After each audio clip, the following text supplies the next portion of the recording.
Weekend na mga ka-RSP, patuloy na magpapaulan ang habagat sa bansa. Pinalalakas ito ng Bagyong Este na nakapasok na rin ng Philippine Area of Responsibility.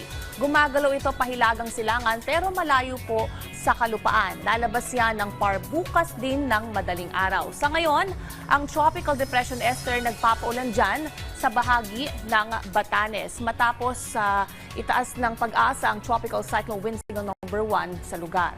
Habang pinalalakas na epekto ng habagat sa partikular sa Ilocos Region, Abra, Benguet at dito rin sa Zambales. Sa ngayon, ang habagat ang nagpapaulan sa malaking bahagi ng Luzon. Makararanas ng maulap at kalat-kalat o maulang panahon sa Metro Manila at sa nalalabing bahagi ng Cagayan Valley Region, maging dito rin sa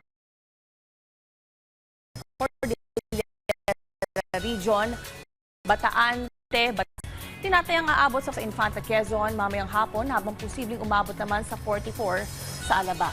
Paalala po muli para maiwasan ang heat stroke o heat exhaustion, iwasan ang matagal na exposure sa direktang init, lalo na sa tanghali at sa hapon. Kaya keep safe at stay hydrated.